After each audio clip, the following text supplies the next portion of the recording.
And tonight I'm going to try to be brief and simple, but I'm going to bring you some information about our history that we don't normally hear.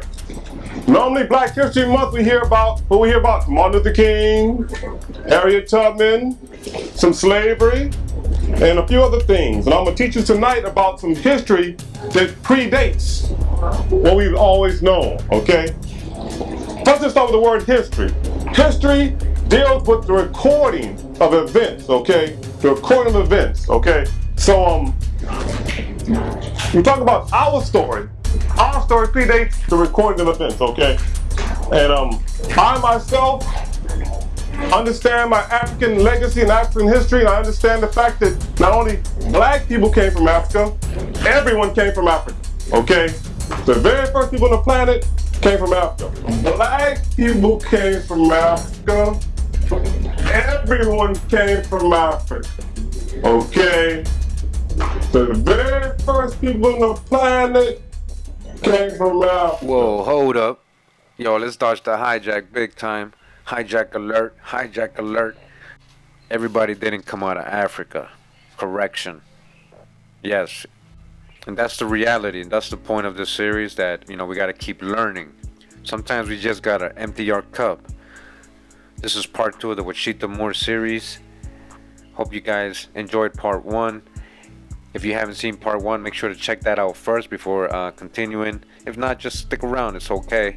Part 1, we heard a lot about Marquis Maison Rouge land grant and what that grant implied to the heirs of this person, which eventually goes down to Empress Verdiaccee, according to the Washita Nation. And we were able to verify a lot of it. A lot of stuff doesn't match with timelines, though.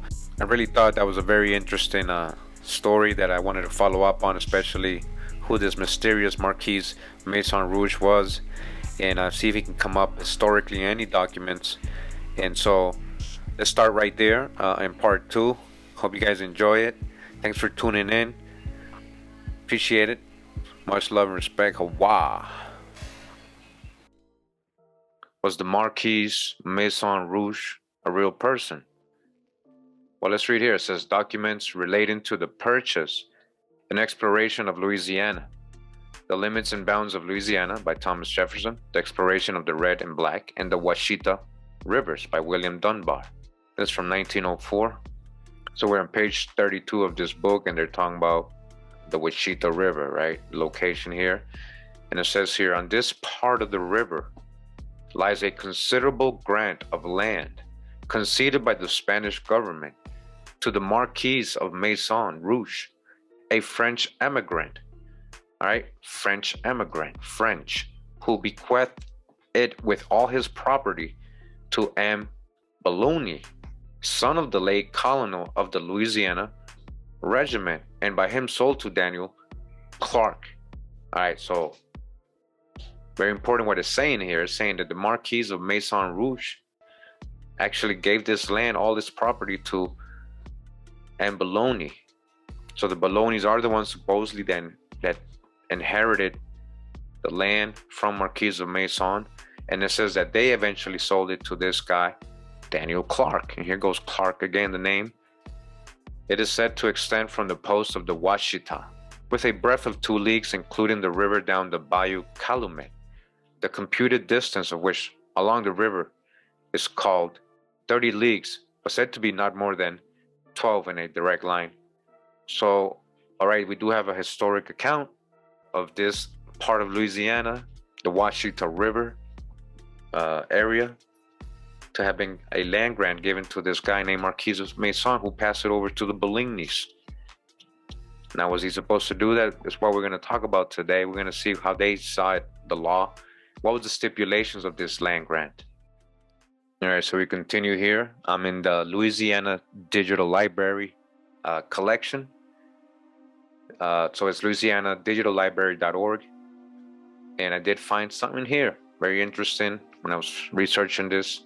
And it says here, contract between the King of Spain and the Marquis de Maison Rouge for the establishment of the Washita community in Louisiana, 1795. So Washita community, not tribe, community. What do they mean by that? So I just want to read this text here, document. We're going to get into a lot of documents of this case, of these land grants, the different court cases, the appeals, from local courts to Supreme Courts. This is just one example, and we're going to probably repeat a lot of the info so you guys can understand how it went down historically, at least recorded. Not saying people could have done bad things, but officially recorded is what we're gonna go over today. Just gonna read this real quick from 1820. It says, in Senate of the United States, December 22nd, 1820. Mr. Lowry, from the Committee of Public Lands, to whom was referred the petition of Daniel W. Cox, one of the owners of the claim of the Marquis Maison Rouge on the Washita River in the state of Louisiana, made the following report. On the 17th of March, 1795, the governor of Louisiana entered into a contract with the Marquis Maison Rouge, and they mean Baron de Carondelet. We're going to learn about him. He was the governor of Louisiana, very popular with Spain, but he was a French native. So very popular with the French, but he was all over the Americas, in Colombia and North America, Central America, doing things for the Spanish, very high positions. And he one of them was, governor of Louisiana. And he's the one that did this contract with the Marquis de Maison Rouge, of which the following is a copy. We, Francis Louis Hector, Baron de Carondelet, Knight of Malta, all right, a Knight of Malta, hello, Brigadier General of the Royal Armies of the Catholic Majesty. These are Catholics, including Marquis de Maison Rouge. They're Catholics. Military and Civil Governor of the Province of Louisiana and West Florida, Don Francis Rendon. Intendant of the Army and Deputy Superintendent of the Royal Dominions in the said provinces, Don Joseph de Orue, Knight of the Royal and Distinguished Order of Charles III, principal account for the royal chest of this army, exercising the functions of fiscal of the royal dominions, declare that we agree and contract with Senor Marquis de Maison Rouge, an emigrant French knight, a French knight now, who has arrived in this capital from the United States, to propose to us to bring into these provinces 30 families. All right, what's he gonna do?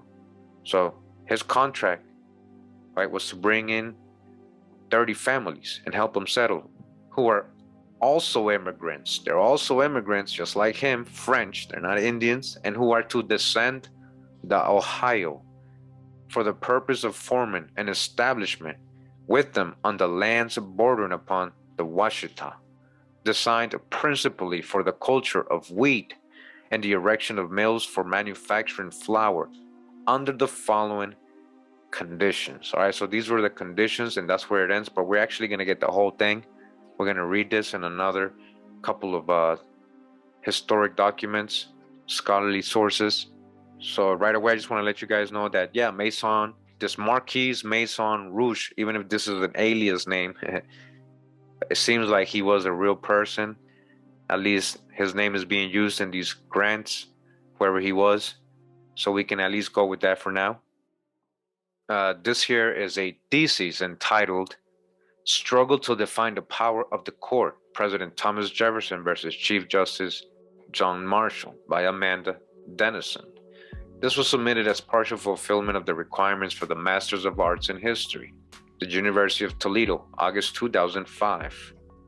Now it says here in the footnote number 4, says historians Abernathy and Nathan Schachner offered two different explanations of what was called the Bastrop venture. Abernathy explained that the part of the Bastrop lands that Burr allegedly purchased were originally owned by Felipe Neri Baron de Bastrop, a Hollander, Dutch, who's the Dutch, remember? And also a refugee. He's a refugee and a Dutch, huh? Refugee, who's the refugees? Huguenots, Sephardic Jews, Moors, refugees, religious persecution from the Catholics usually. So it says in 1795, Bastrop received over 1,000,000 acres from Governor Carondelet of Louisiana on the Washita River, and Marquis de Maison Rouge, a French emigre, was given 100,000 acres. Both men were supposed to offer the land. All right, listen to this. Both men were supposed to offer the land to refugees from the wars in Europe. To refugees, people needed this stuff. They was trying to help their people come over here, not to be sold or given to their heirs specifically.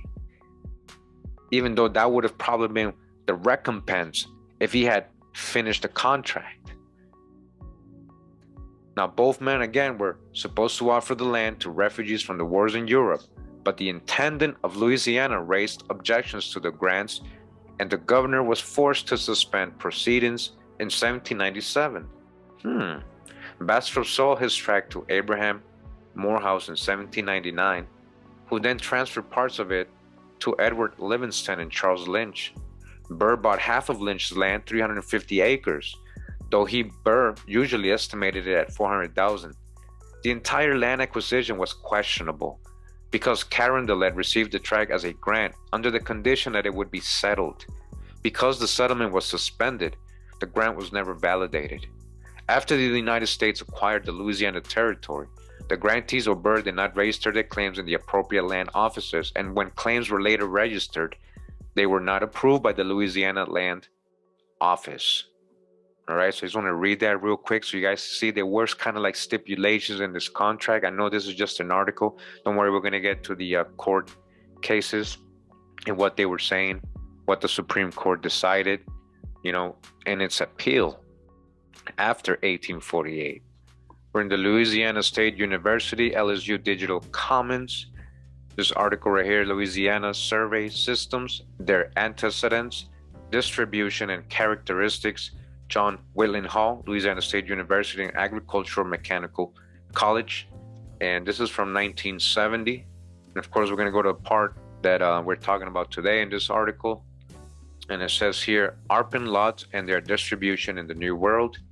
It says the ARPAN system is found wherever the French settled in the New World, from the Caribbean up the Mississippi Valley to the Great Lakes, Oregon, Canada, and Maine. In the United States, it was first established along the lower Mississippi, especially in the vicinity of New Orleans. New Orleans. French settlers located on navigable waterways in the early days, using streams such as the Mississippi, La Forge, Teche, Vermilion, Washita, and Red as highways. Much of the area settled by the French came to be termed overflowed lands by the General Land Office. The only high ground in these areas was in the high bank or natural levee of the streams. The intervening swamps and backcountry saw little or no development until much later in the 18th century. With the Acadians, who's the Acadians? Check out my Acadians video. Who's the real Acadians? These were swarthy people, a lot of Huguenots. The ARPAN system spread along the previously unsettled waterways of the prairies of southwest Louisiana. The Baron de Bastrop and the Marquis de Maison Rouge attempted to organize settlements in the area of present-day Morehouse and Washita parishes.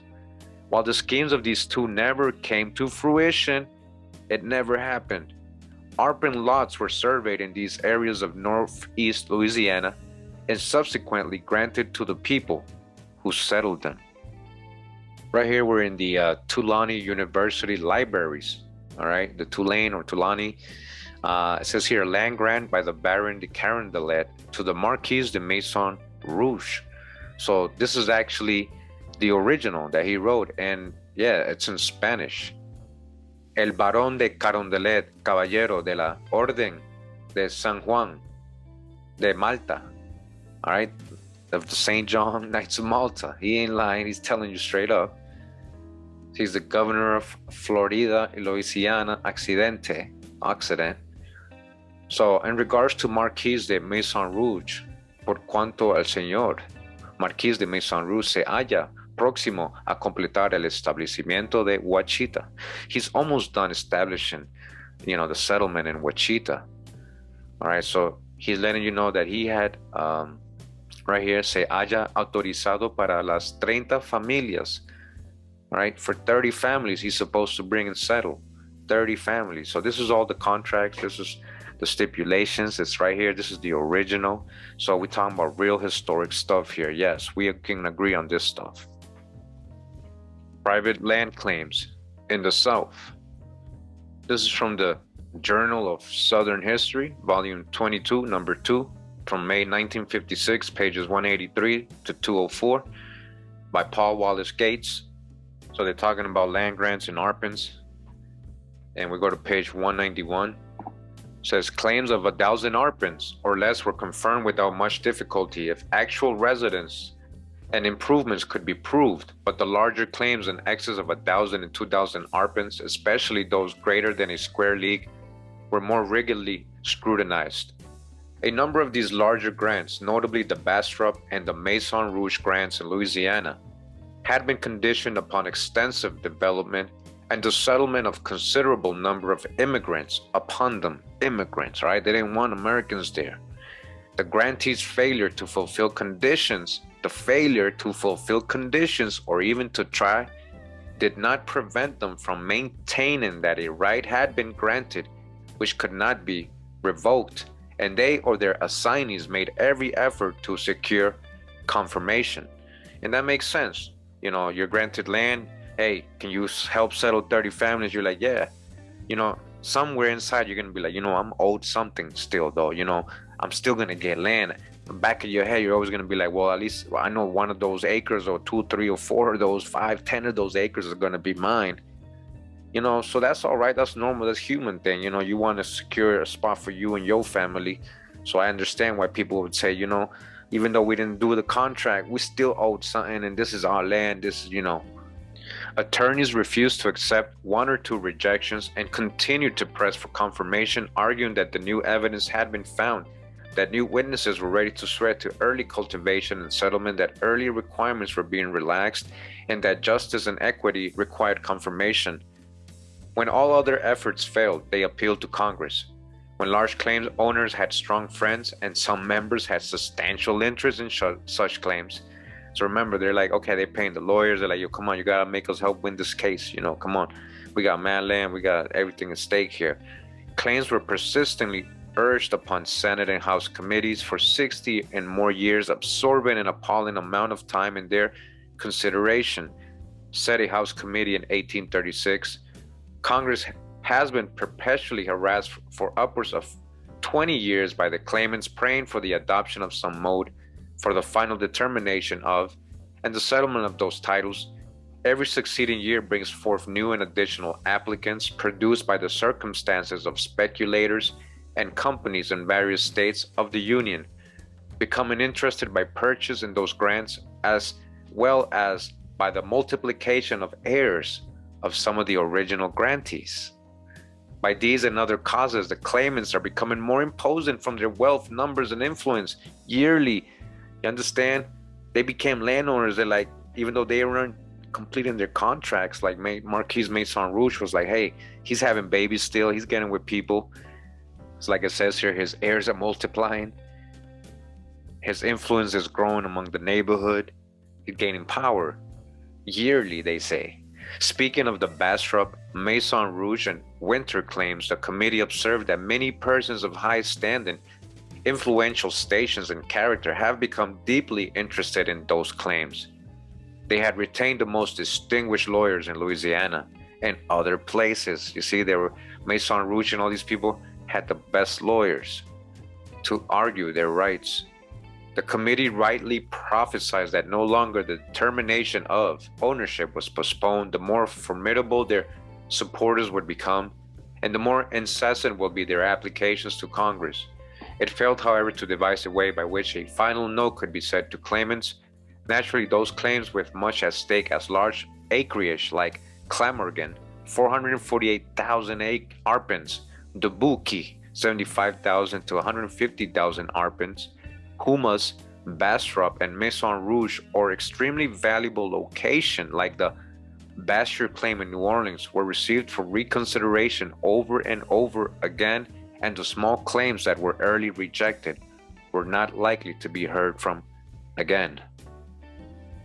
All right, so it keeps going on other subjects. Just want to read that part where we're talking about the Maison Rouge, so we can get all kind of angles, what they were going through, what, you know, their side of the story too. They're like, you know, we own this land, you know, and so they were fighting for it, their influence and everything, and they were already used to it. You know, they had been there already a little years. They worked a little hard, I guess, in their view. But remember, we're all talking about French immigrants. We're talking about French immigrants here. All right, so I'm in this book right now. It's called The Mississippi Question, 1795 to 1803, a study in trade, politics, and diplomacy. Part 3, this is chapter 9, fin de cycle, or end of a cycle. So they're talking about Louisiana and a lot of the land there again. It says, though nothing came of the plans of Hamilton and others for invading Louisiana, it was increasingly clear that Spain's days in the Mississippi Valley were numbered. Florida's Blanca's defensive system had been dealt a death blow by the Treaty of San Lorenzo, which had also given the Americans facilities for penetrating the remnant of Spanish territory in the valley. And that's what they were trying to prevent, right? Americans to go ahead and settle there, the Spanish and French. They didn't want that to happen, but, you know, this was helping, it says here.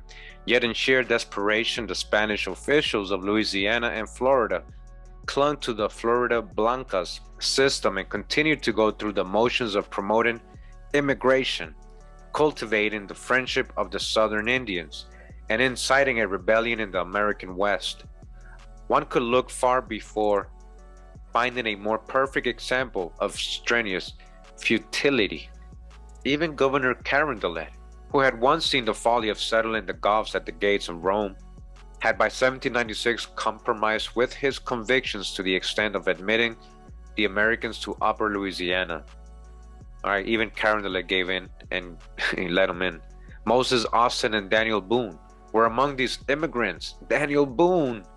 And for a time, George Rogers Clark himself found refuge at St. Louis.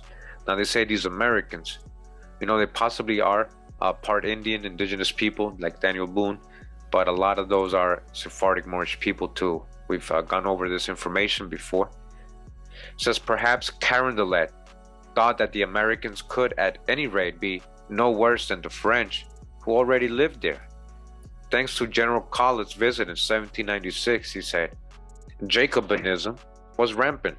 A society called the Sans-Culottes had been organized in St. Louis, and on September 22nd, the first day of the revolutionary calendar, had the effrontery to serenade the curate, wishing him a happy new year. If Spain had retained these border regions much longer, it might have paid a heavy penalty for permitting the barbarians to settle in them. But no great harm resulted in the brief remaining period of Spanish domination.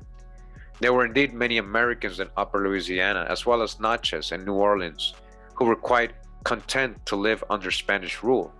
And when it came to an end, there were even some who followed the retreating Spanish flag. This fact, however, is simply another proof of the disintegration of Spanish authority, which was popular because it was ineffective.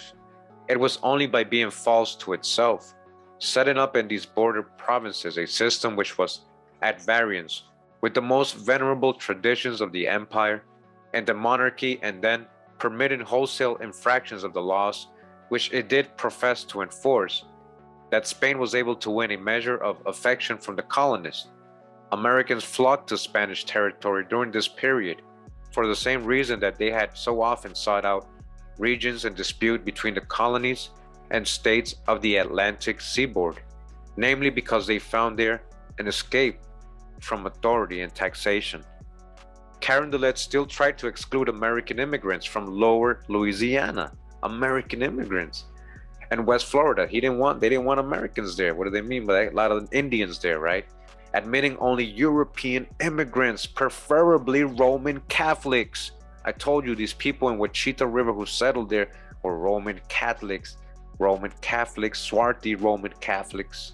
Spain's land system should have attracted settlers, for it was far more liberal than that of the United States. It was a kind of homestead system with no charge except fees for surveying and registration, no obligation except that of residence for 4 years, cultivation of 1/10 of the grant, and the erection of a house.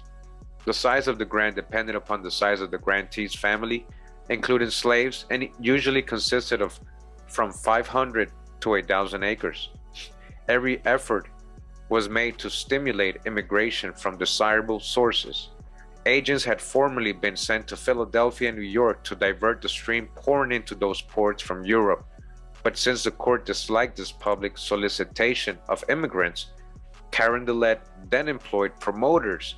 All right, these were his promoters. This is where Marquis de Maison Rouge was. He was a promoter. He was just trying to help Carondelet. He was his promoter, right? Promoters such as Baron Bastrop and Marquis de Maison Rouge, who were offered veritable principalities on condition, listen, on condition that they should induce God-fearing Flemings and Germans to settle in the wilds of Louisiana. Listen, so it wasn't just French families they were trying to migrate here, but a lot of these people were being called, French or Flemings or Germans.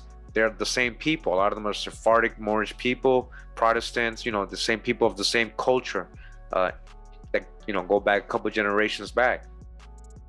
So his condition, this promoter's condition, the Marquis de Maison Rouge, was that he should induce God-fearing Flemings and Germans to settle in the wilds of Louisiana. All right, Germans, remember what Benjamin Franklin was saying about Germans in the 1700s, same period. 1755, he said, why are we gonna bring all these swarthy Germans over here? Same thing, this is what they're doing. And they want to put them in the wilds of Louisiana with the help of Marquis de Maison Rouge in the Washita Valley, Black Europeans. They wanted immigrants there originally. They were importing European immigrants originally.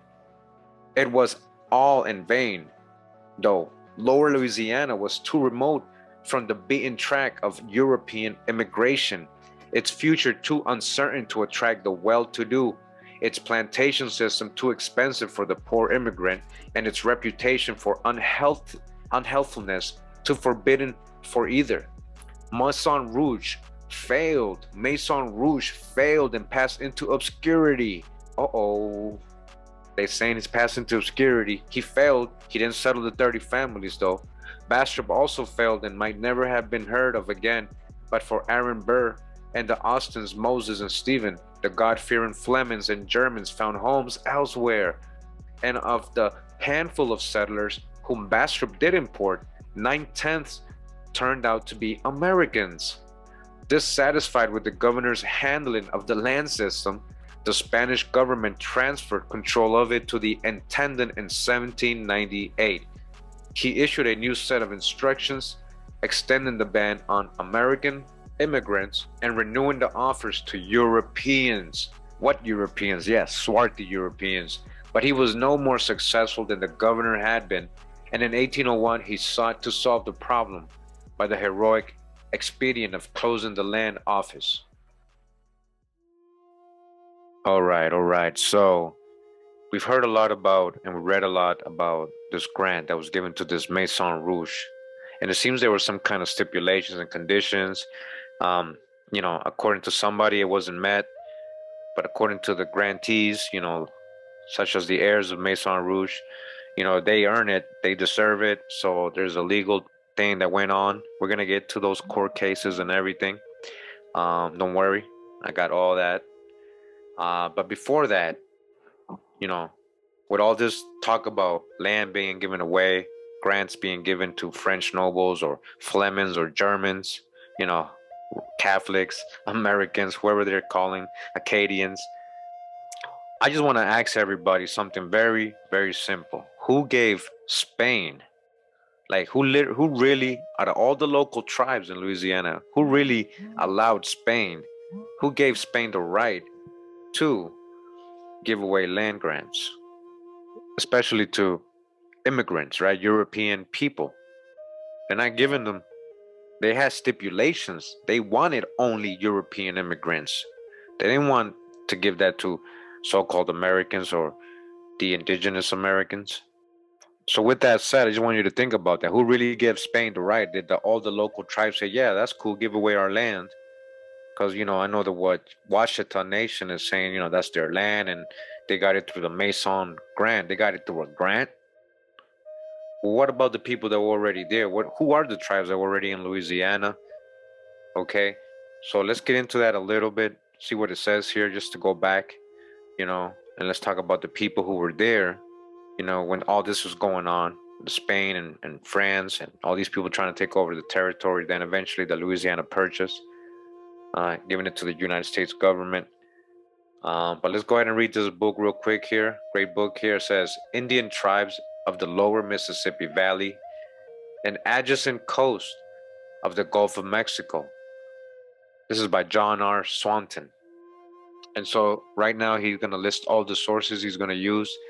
And so as you guys can see, Baudry de Luciers, his voyage, and Bossu travels through the North America. So that's the two sources. And then the next page has a lot more sources that you guys can see. History and general description of New France, a description of the English province of Carolina, London, 1741. And all that, Dumont, Montigny, the correct French historical collection of Louisiana, Gallatin, and Gachet, and the sources keep going on the next page, as you guys can see. So I want to read this part. It says here, classification of the tribes. The tribes treated in this bulletin, which at the present time are almost extinct, that's the hijack, formerly occupied the banks of the Mississippi River and its tributaries, from about the neighborhood of the northern boundary of the present state of Louisiana to the Gulf of Mexico, and the shores of the Gulf for some distance east and west. The region and its ancient occupants, as they appear to have been distributed at the beginning of the 18th century, are shown in an accompanying map. Northwest of it, in the area colored yellow, were peoples belonging to the Caddoan linguistic stock, of which the nearest were the Washita or Washita River, and the Natchitoches and Dusotioni or Suchitioni, in the neighborhood of modern Natchitoches, while farther off were the Adai, Jatasi, Nakasa, Caddo, and Cahinio. None of these falls within the limits of the present discussion. Following around to the eastward, we find the Siouan stock. All right, there were Siouan tribes there, in colored red, the greater part of which lay next north of the Mississippi tribes under consideration and extended in an unbroken mass northward nearly to the Saskatchewan River. The nearest tribe in this direction was the Quapaw. All right, Quapaw, these are Siouan, at the junction of the Mississippi and the Arkansas. But two detached bands, the Ofo, all right, the Ofo were also Siouan, or as they are more commonly called, Ofogula. All right, the Gula, Ofogula, the Ofogula, the Gula, those are Siouan tribes, Siouan on the lower Jasu, and the Biloxi. All right, the Biloxi are Siouan tribes, Siouan. And I'm emphasizing Siouan for a main reason. We're going to talk about this in future videos. So the Biloxi of lower Pascagoula River were within it. Vocabularies proven Siouan relationship have been obtained from both, and as historical accounts of the two tribes will be prefixed to the published linguistic material, they will be passed over in the present paper. The Muskogean linguistic stock, indicated in light green, is the most important large stock with which we have to deal. Roughly speaking, it extended from the Mississippi River to the Savannah River and the Atlantic Ocean, while on the south it reached the Gulf of Mexico, except were interrupted by the Biloxi, above referred to, and the Timucua of Florida. The tribes composing it form two separate groups of sub-stocks, the Muskogean proper and the Natchez group, of which the latter falls entirely within province of our discussion, while of the former only some smaller and comparatively insignificant divisions concern us. The large and powerful tribes which have played an important part in history, and many of which continue to play it, require independent treatment. These are the Yamasee of the Georgia coast and the Apalachee of Apalachee Bay between Apalachicola, and Oscilla rivers, the Creeks, in reality a confederacy of tribes. Again, the Creeks are what? A confederacy of tribes. Of the Chattahoochee, Flint, Alabama, Tallapoosa, and Coosa rivers, the Chickasaw of northern Mississippi and western Tennessee, and the Choctaw of southern Mississippi and southwestern Alabama. Although they lie outside the area of which is proposed to treat at length, it will be convenient to include in this chapter a consideration of the coast tribes between Pascagoula and the Apalachicola rivers, embracing the Mobile, the Tohomi, Nanyaba, Pensacola, the Chatot, the Tawasa, and some small bands associated with the two last. All right, a lot of tribes people never heard of. All right, just get too familiar with these people that were also in these areas. Westward, one of the cultural areas with which we deal extended not only to the Rio Grande but into the Mexican state of Tamaulipas, as well until it reached the Huastec of Panuco, the northernmost representatives of the Mayan linguistic family.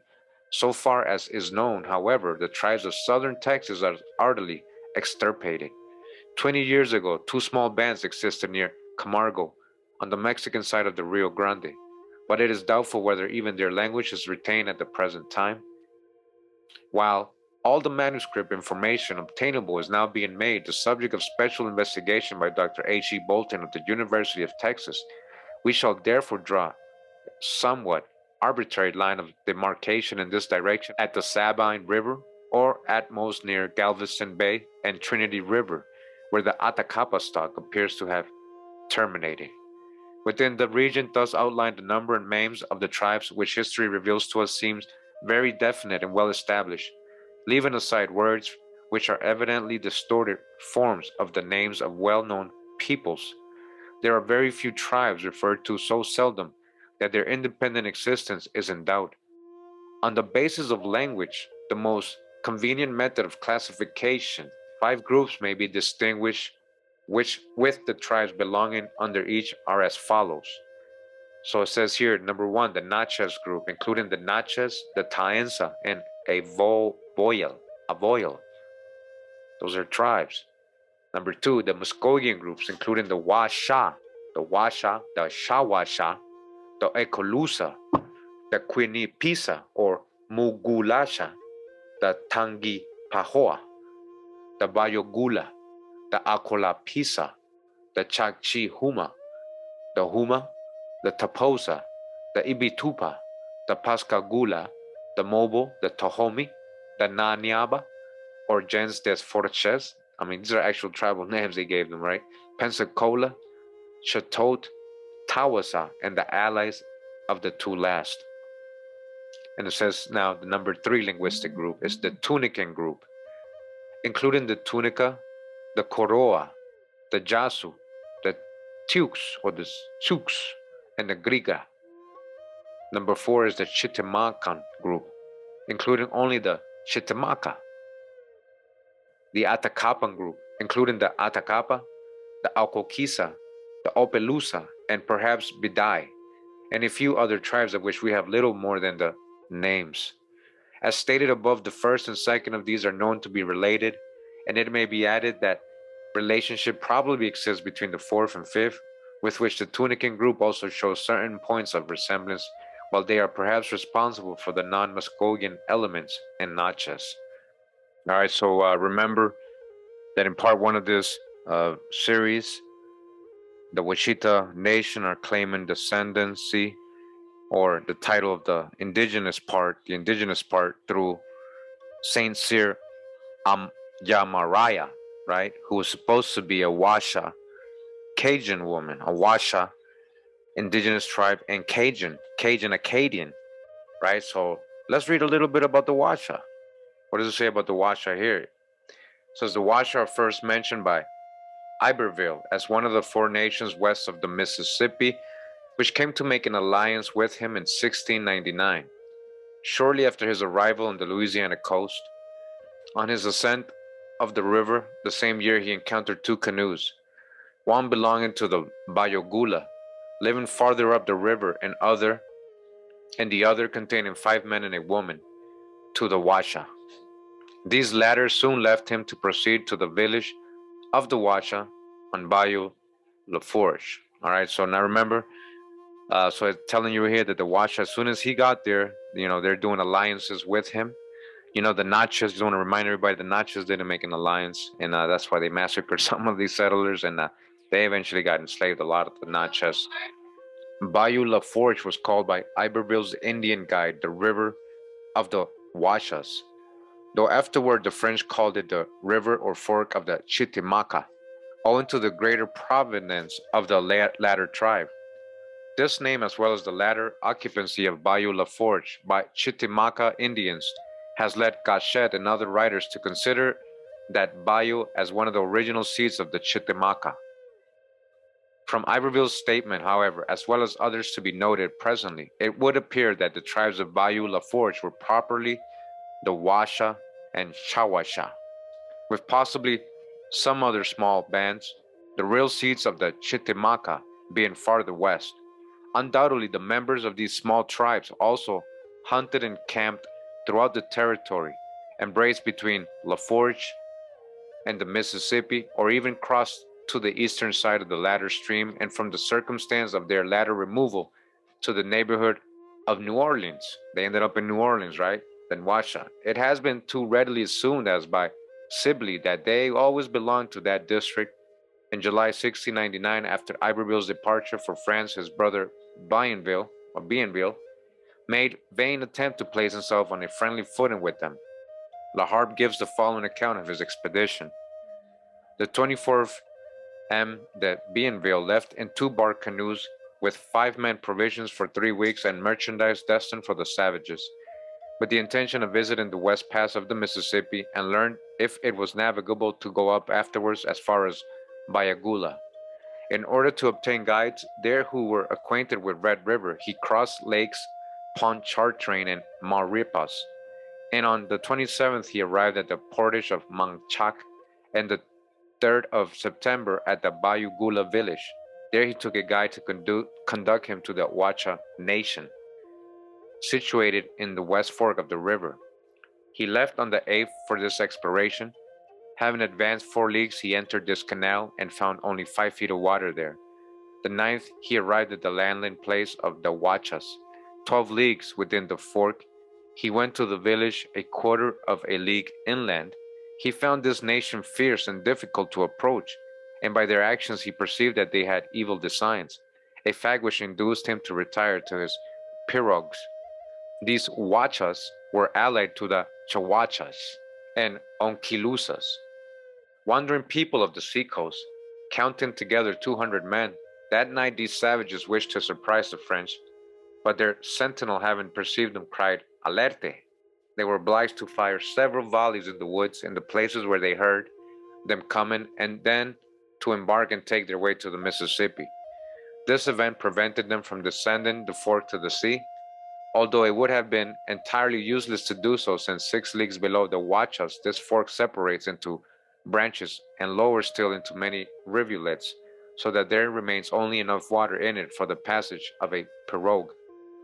From the topographical information given in this narrative, it would seem that the Washa village was in the neighborhood of the modern Labadiville.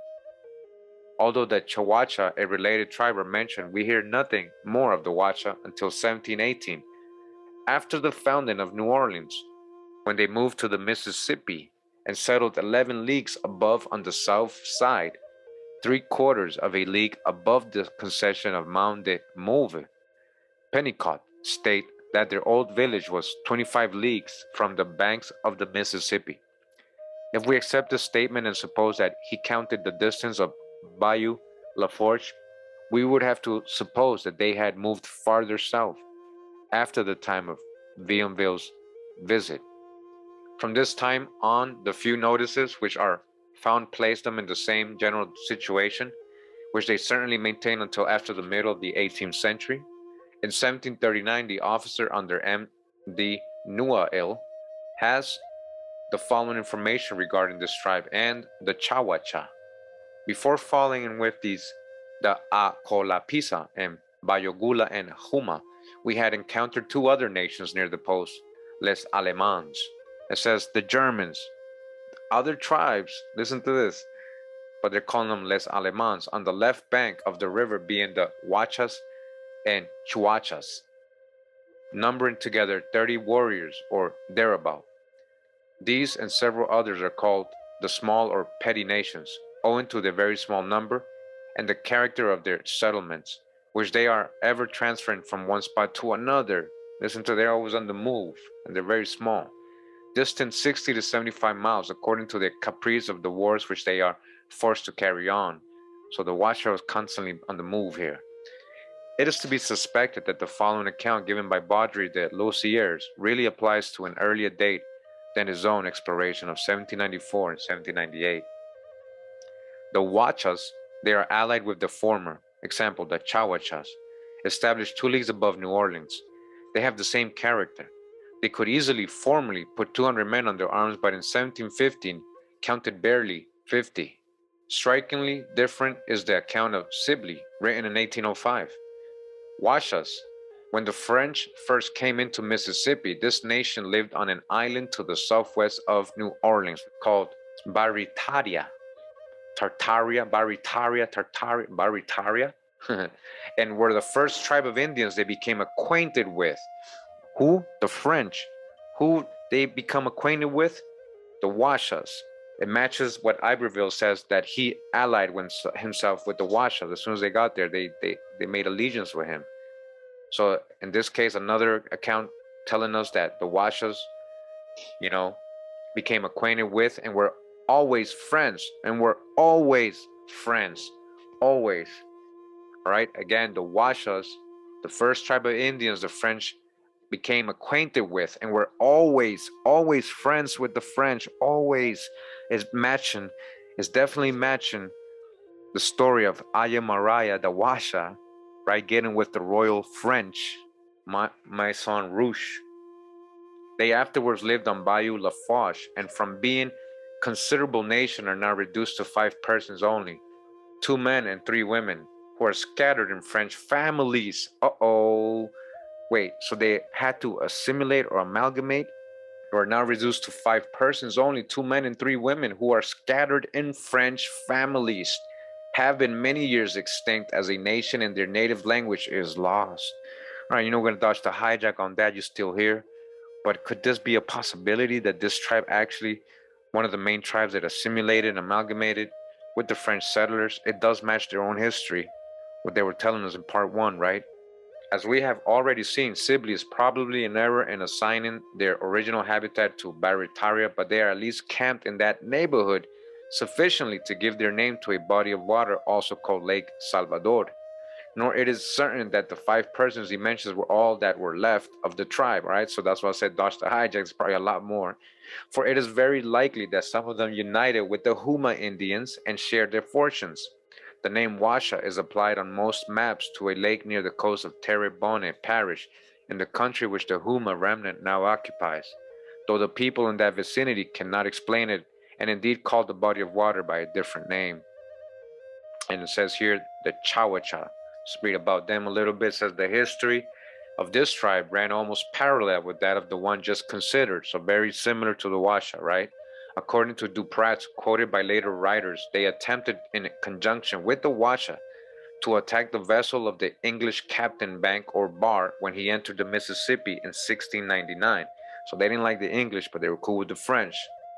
There is no other authority for this statement, and though there may be some truth in it, the original home of this tribe, like that of the Washa, was probably farther inland on Bayou Lafourche.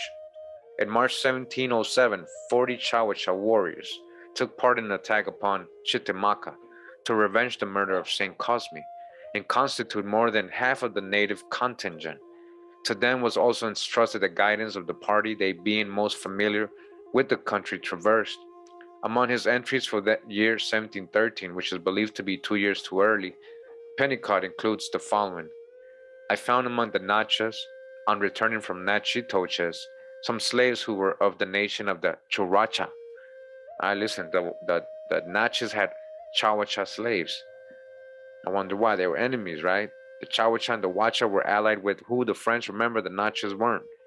They had been taken by a strong party of Chicacha, Jasu, and Nachas, who had entered the village of the Chawicha under pretext of signing their peace calumet there. But these traitors, on the contrary, had gone there to make war, and they killed the Grand Chief, first of all, with many persons of his family. Wow. They took 11 persons prisoner, among whom was the wife of the Grand Chief, whom they carried away to the Nachas. Their object is said to have been to sell the prisoners as slaves to some English traders. Shortly before the migration of the Washa, above referred to this tribe, shortly before the migration of the Washa above referred to this tribe settled 3 leagues below New England, New Orleans, on the west side, just below English Turn. Their former village is placed by Pennicott 20 leagues from the bank of the Mississippi, and therefore 5 leagues nearer than that of the Washa. By 1722, when Charlevoix passed their village, they had moved to the other side of the Mississippi, half a league lower down, transporting everything with them, even to the bones of their dead. Speaking of the abandoned town, he says, I found nothing entire but the cabin of the chief, which was pretty much like the house of one of our peasants in France, only with this difference that it had no windows. It was built of branches of trees, the vacancies between which were filled with the leaves of the latania. The roof was of the same structure. The chief is very absolute, as all of those of Florida. He never hunts or shoots but for his diversion, for his subjects are obliged to give him part of their game. The Chawicha continued to live at or near this place until the Natchez uprising. At that time, it is commonly reported, indeed, of the authority of Governor Perrier himself that the latter in 1730 allowed a band of slaves to destroy the 30 people then composing the tribe. Perrier excuses himself for this action on the ground that it was necessary in order to allay the panic terror into which the white settlers had fallen, and that it prevented the Indian and Negro slaves from entering into a combination against them. So you hear what they're saying? They're saying they put slaves. So who were the slaves supposedly, right? So-called blacks. So they put a group of slaves to get rid of the 30 people of the Chawicha that were left. They made them fight amongst each other. It is evident, moreover, that this massacre was very far from complete, since there are 3 distinct references to the tribe subsequent to this period. Dumont, only writer who dissents from the usual statement regarding their absolute destruction, is therefore probably correct. He says that the Negroes were instructed to kill adult males only. Listen to this, the Negroes, so-called Negroes, who's the Negroes are the slaves. This may include black Europeans, this may include other indigenous tribes, tribal people that were being enslaved from other parts of the U.S., even, Mayas, even from the Caribbean. They don't really care, they're trying to survive. But again, it could also include black Europeans there, so-called Negroes, right? They told them to kill the adult males only, and actually destroyed only 7 or 8, the rest being absent on a hunting expedition. So they were going to keep the women, right? I wonder who kept the women. A reference to this tribe and the Washa in the year 1739 has already been given. The Kerlerek's report of 1758 regarding the tribes of the Mississippi and Missouri contained the following rather disordered note.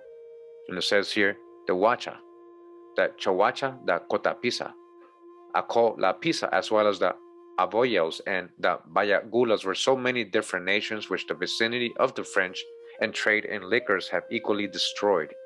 There remain only some Chawachas who form a little village 3 or 4 leagues from New Orleans, and very few, not numbering more than 10 or 12 warriors. This is remarkable in 2 respects. First, in the fact that the very tribe we should suppose extinct is the one noted as still in existence, and second, that the Washa, who are mentioned in the title of the paragraph, are not even alluded to in its substance.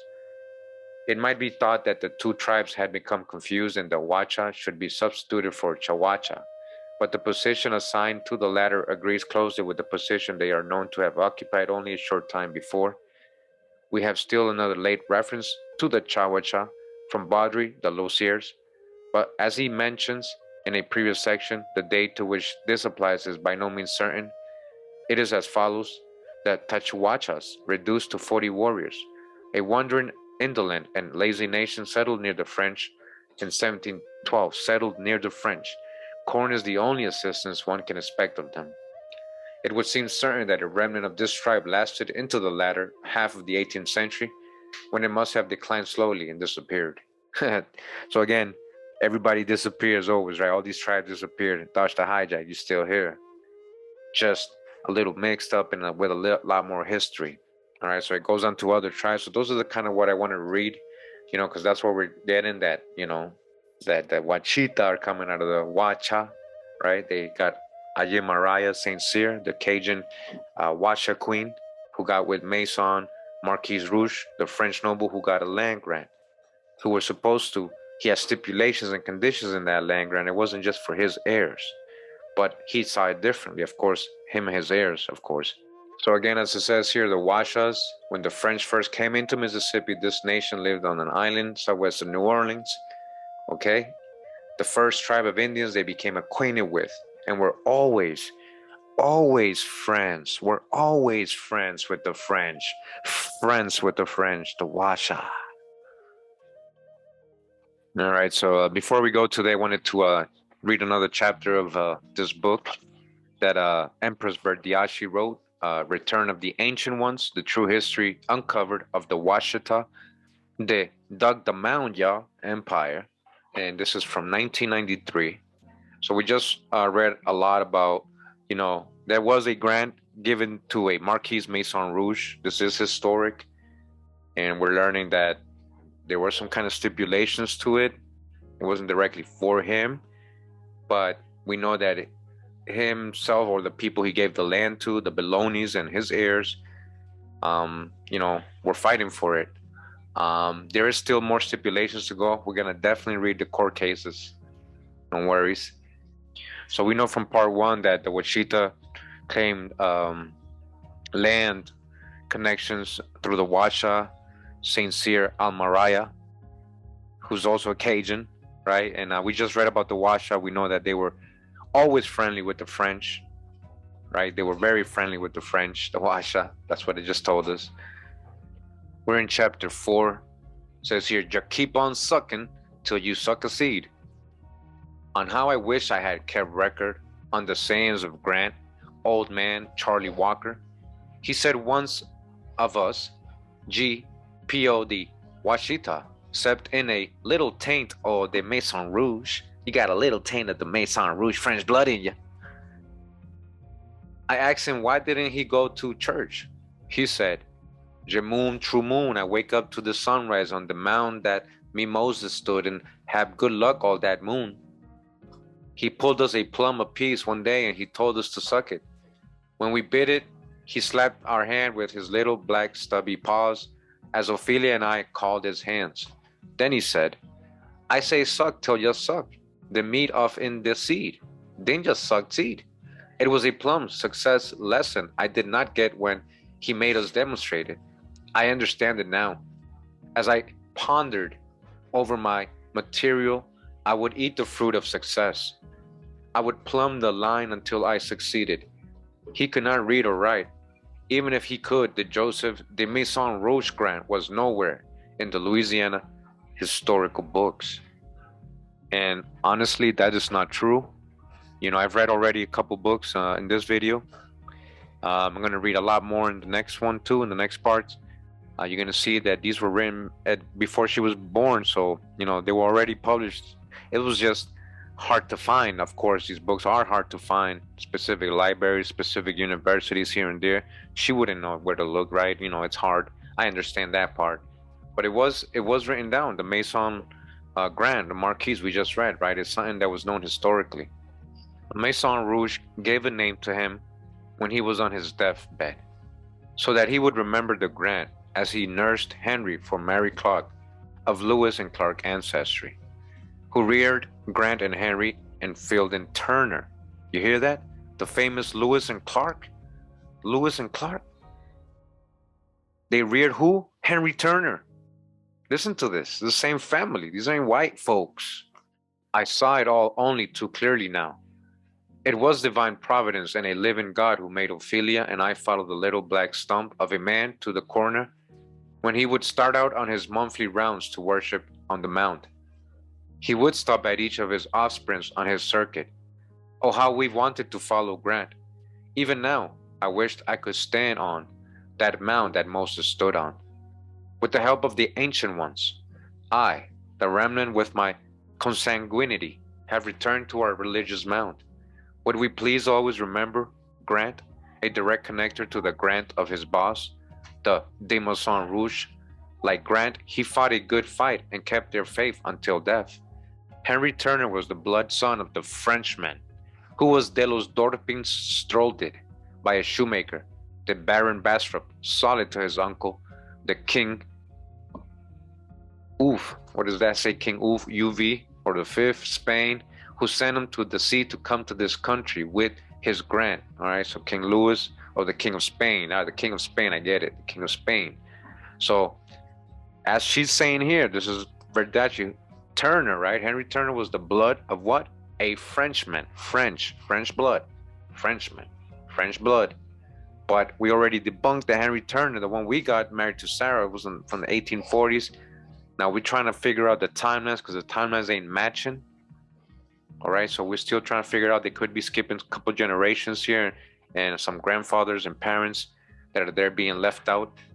I was now sucking the seeds that Grant planted. I ached that they had laid dominance so long without understanding. Henry Turner had tainted blood. He was the son of the Maison Rouge by a Washita single woman, Washa. All right, so again, it doesn't add up. You know, we have, I'm going to show you guys. So I'm trying to build a tree for the Marquis Maison Roche, right, to see if I get any hints so far. I really haven't gotten anything.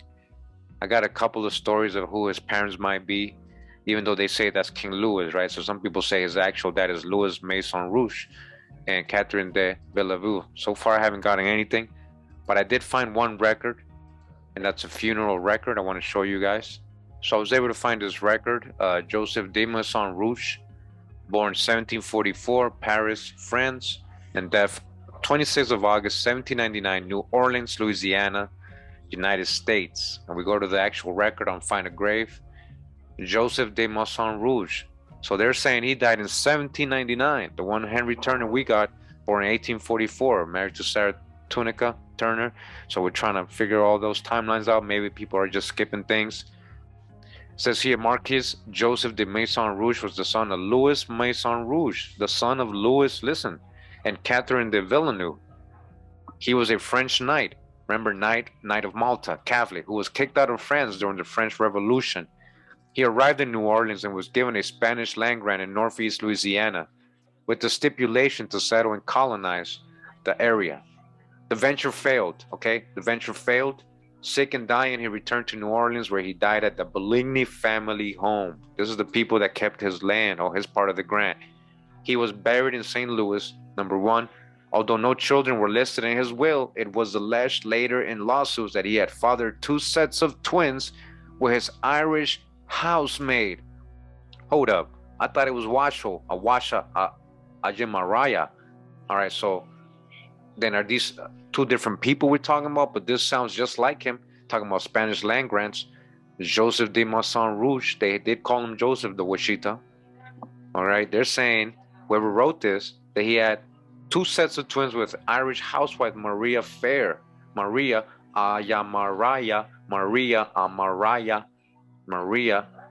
I don't know, I'm just saying. She had been given a little property in his will. His 4 children by Maria, John, and a twin who died in infancy, and Marguerite and Thomas. John was raised by the Bouligny family and never had issue. Thomas died young without issue, and Marguerite married a Dujet. The Marquis de Maison Rouge lover, Maria, married John Rogers and died around 1841. Place of birth taken from an abstract of New Orleans Sacramento records. It also states he was buried the day after his death. It is not known what caused his death, although at this time there was a particularly bad yellow fever epidemic raging in New Orleans. All right, for further information, please see the Maison Rouge Bastrop Spanish land grants. So we're going to get into all that in the next part. All right, or Encyclopedia of Founding Families of the Washita Valley, Louisiana. And I'm going to ask for you guys a help to be able to find this book right here. I searched everywhere for it. They say they have it, but then when you go to it, it says it's sold out. or not in stock or something like that. It's not available. It's very hard to find. And that's by Dr. E. Russ Williams. So you can Google that. It'll come up and stuff. But when you go to the actual website, it's missing. So I thought this was interesting that this would be here. You know, this is a real source. It tells you, look, view source. And this is find grave. This is the grave right here. He's in the St. Louis Cemetery, number 1. All right, so we had him dying in 1799. And that's recorded in a lot of these court cases stating when he was when he passed away in 1799. Of course, because you know they want to know when did he pass the land to the heirs, and that's the year he's listed as dying in these court records too. So when they're saying Verdiaccee right here is saying Henry Turner was the blood son of this Frenchman, you know, was he born before 1799? I can't find that anywhere. And it says he was the son of Maison Rouge by a Washita single woman, Washa. Okay, so still trying to like go ahead and figure this out again. So let's continue. It says the Baron de Bastrop was a crook who had stole a Holland treasury and was sent to the jail and was freed in war. He was a culprit in France that masterminded the insurrection that beheaded Louis the 16th, the 15th, and Marie Antoinette. It was his fault. Wow, this is deep accusations. Then stole their son and sold him to his uncle, who was king of Spain. All right, so this is pretty interesting. This might be true. You know, something to definitely look into. Definitely in history, it's not written like this at all. You know, the Jacobians are supposed to be the ones that did the insurrection, all that. I know that's, you know, a cover story. We know that we got to dig into these mainstream stories a lot more, but nothing about and of course, the son supposedly died in the tower, even though there is the lost dolphin, as she's about to say, he was truly the lost dolphin, or dolphin as the remaining oldest of the king was called. All right. They're saying this is King Louis the 17th still. And it's not really making sense historically, the timelines, and the fact that he could hide all these years and he just disappeared. So they're saying Baron de Bastrop, the same guy who gave him the grant, this grant that he had given Marquis, he gave it to a child supposedly. So he gave it to a child, right? He was supposed to be 10 years old in 1795. Remember from part 1, we're talking about a 10-year-old child he granted the land to, who supposedly died in 1799.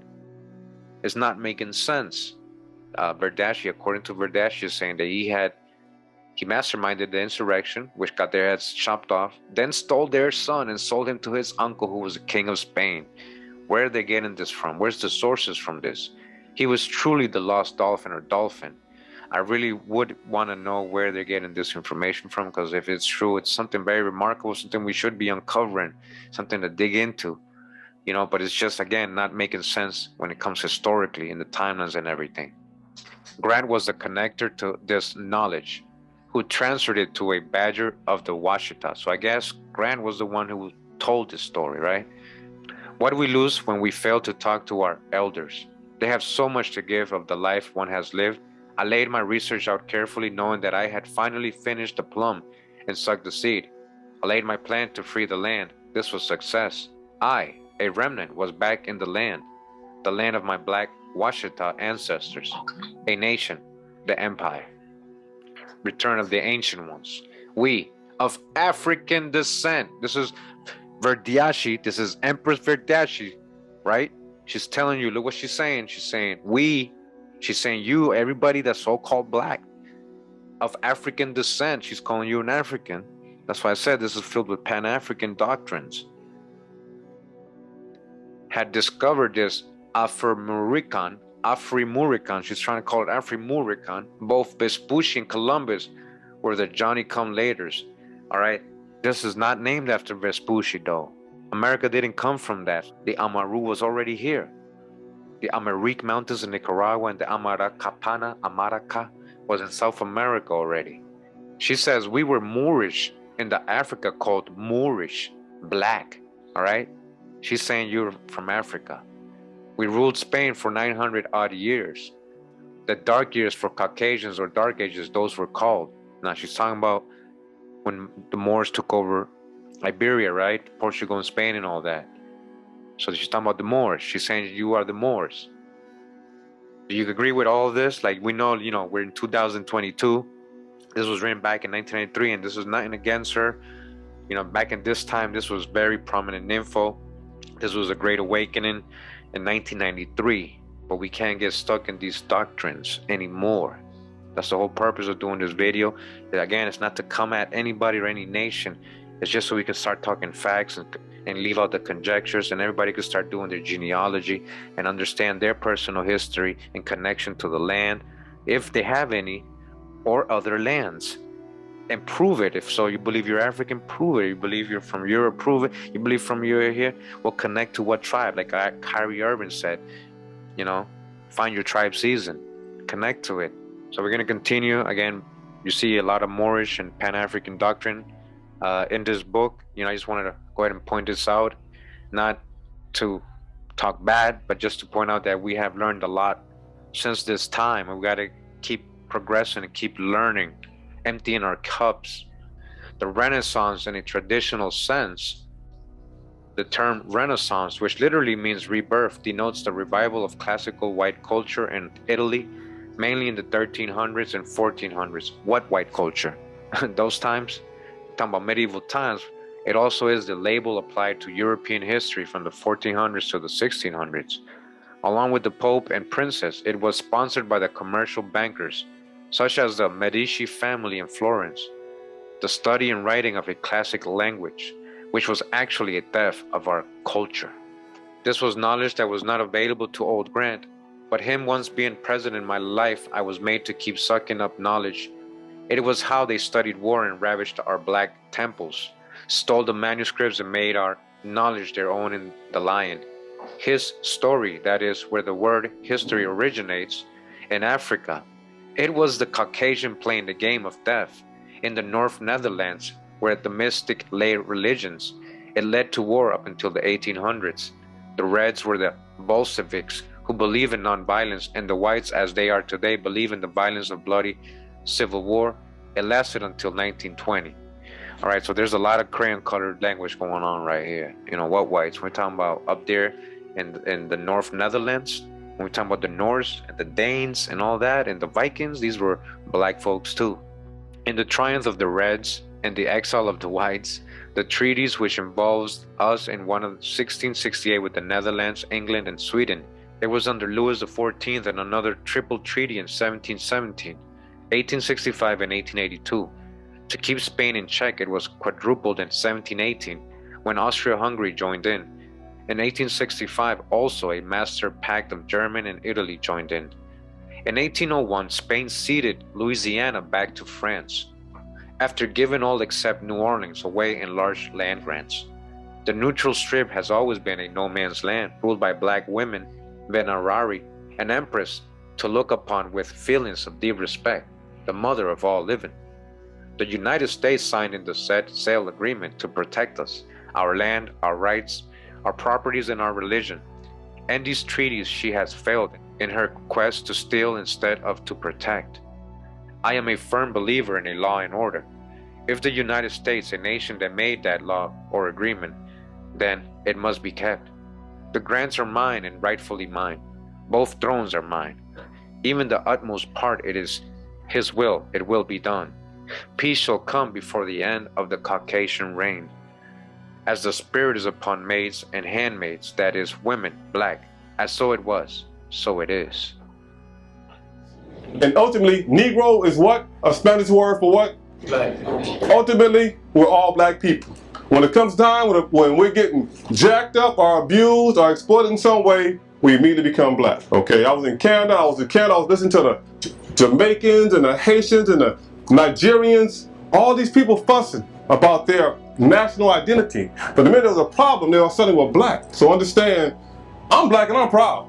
I'm loving it. Okay, James Brown did me a favor. When I was in elementary school in Los Angeles, California, our teacher always played James Brown, I'm black and I'm proud all the time. And to this day, I still love that song. Next.